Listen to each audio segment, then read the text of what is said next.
저희가 하는 게 수련이잖아요. 수련 단체고. 그래서 수련에 몇 가지가 있지 않습니까? 그 중에서 이제 다음 달 선서 공부로는 이제 수련법에 대해서 이제 많이 궁금해 하시고 수련법이 뭔지, 그다음에 우리가 하고 있는 게 수련 단체에서 있는 게 하나가 플러스 하나가 있죠. 그게 뭐냐면 경전이거든요. 경전. 영성 개발하는 데에서는 수련법으로 하는 데가 있고 경전으로 하는 데가 있는데 우리는 두 가지 다 있죠. 수련에서. 경전에는 우리는 선사라고 하고 여기는 이제 수련법이 있는데 이 관계를 같이 좀 잘 알아야 되는데 선서와 수련법의 관계 그리고 이 수련 단체마다 제시하는 비전이 있지 않습니까? 우리는 선계수련이라고 해서 이 선에 도달하고자 하는 그렇기 때문에 이 수련을 하는데 선으로 가는 수련을 하는데 수련법은 가는 방법을 알려주는 것 그리고 경전이라는 것은 이 선이란 어떤 곳이고 어떻게 하면 갈 수 있고 거기 세계는 어떻고 우리가 갖다 이 수련법을 통해서 알아야 될 걸 수련법을 통해서만 알려고 하면 너무 시간이 많이 걸리기 때문에 거기에 대해서 그 비전을 텍스트화 시켜놓은 게 경전이죠. 여기는 어떤 세상이다. 이게 한번 와볼래? 해볼래? 하는 거. 그걸 알아야 되는데 이 관계를 잘 모르면 이 경전하고 수련법하고 이게 매칭이 안 돼요. 우리가 대부분 하다 보니까. 그래서 이 경전의 내용이 수련법의 어떤 내용과 매칭이 되는가 그거 관계를 찾아볼 필요성이 있다. 우리가 하고 있는 게 수련인데 어떤 수련이냐면 마음 공부에 관련된 수련이잖아요.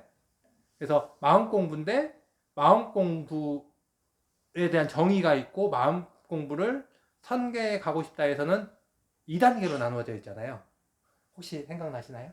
수련법이 1단, 이 마음 공부 1단계에 대한 수련법이 있고 2단계에 대한 수련법이 있거든요. 오늘 오전에 했던 수련법은 마음 공부 1단계에 대한 것을 터득하는 그런 수련법이었죠. 우리가 했던 게 마음 공부 1단계에서 터득해야 되는 게 뭐다 해서 한국의 선인과 선계에 가고 싶다의 마음 공부 1단계에서 해야 될 공부가 몇 가지 나와 있거든요. 그 중에 하나가 뭐냐면 작은 것을 크게 보고 큰 것을 작게 보는 이게 심공 1단계에서 심공 1단계에 해당된다. 그래서 다른 말로 하면 부처님 손바닥. 불교에서 많이 나오잖아요. 부처님 손바닥 안에 우주가 있다고 하는데 이 작은 거에서 굉장히 디테일하게 보는 거. 아, 그런 말이 마음단계 1단계라고 나와 있다고? 예. 심공 1단계가 예, 한국의 선인들에 보면 있어요. 이거는 심공 1단계에 해당되는 거다. 예. 그리고 선계 가고 싶다 해도 보면 맨 뒤쪽에 보면 심공은 1단계와 2단계로 되어 있다고 나와 있어요.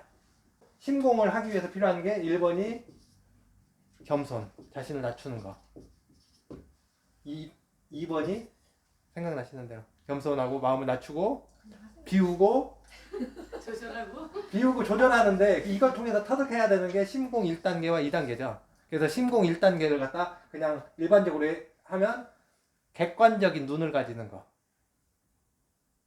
심공 2단계에서는 중용에 이르는 게 심공 2단계고 1단계는 객관적인 시각.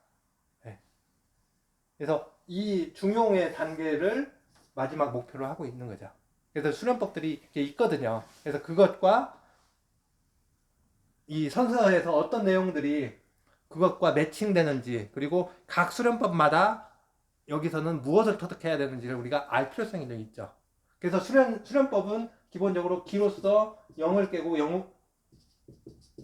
영으로서 성을 깨는 그 단계마다 기운에 관련된 수련법이 있고 영에 관련된 수련법이 있고 성에 관련된 수련법이 있고 그래서 이걸 1단계에 마치면 또 다른 단계의 공부가 있는 거고요.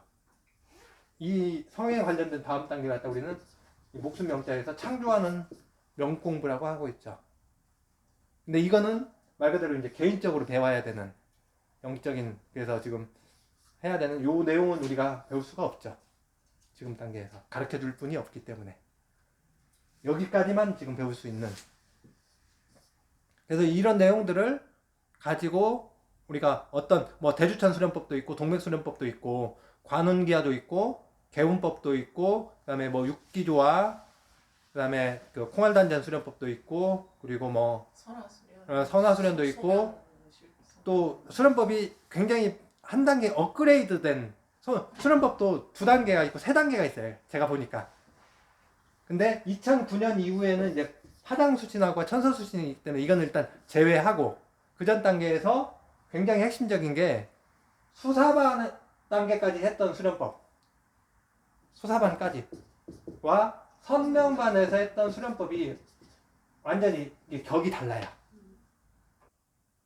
수사반까지는 주종관계에 대한 수련법이라고 볼 수 있는 거지. 내가 아직 그 동등한 자격으로 대우받을 수준이 안 된 거고 선명반에 가면 동등한 객체로서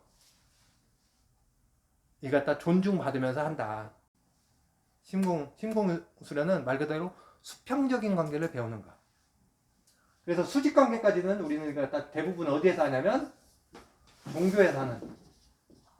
종교에서 하는 스타일인 거고. 그래서 수준이 높아지면 이 수직 관계에서 수평 관계로 하기 때문에 세상을 보는 안목이 바뀌어야 되는 거죠. 이 수련법들이 다 있는 거고. 그래서 그 수련법을 하면서 나의 의식이 세상을 보는 안목이 그런 식으로 전환이 돼야 되는 거죠.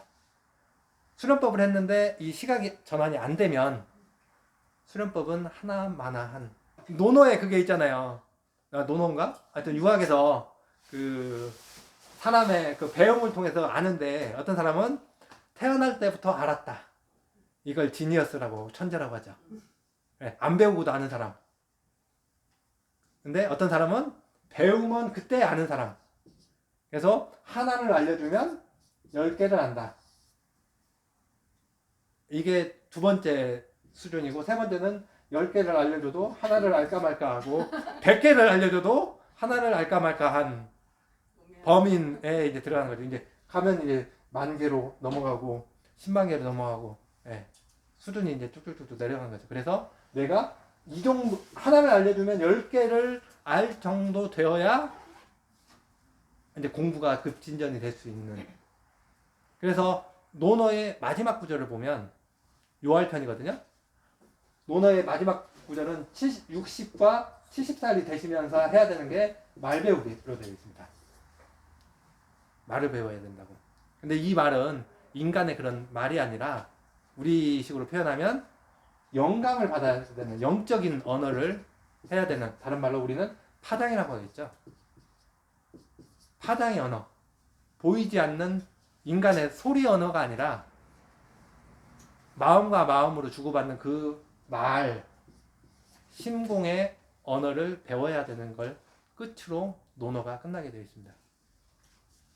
오늘 안 하게 되지. 다음 달에. 네, 이게 그래서 다음 달에 할 건 이제 이걸 갖다 좀 더 구체적으로 좀 알아보는 걸 하려고.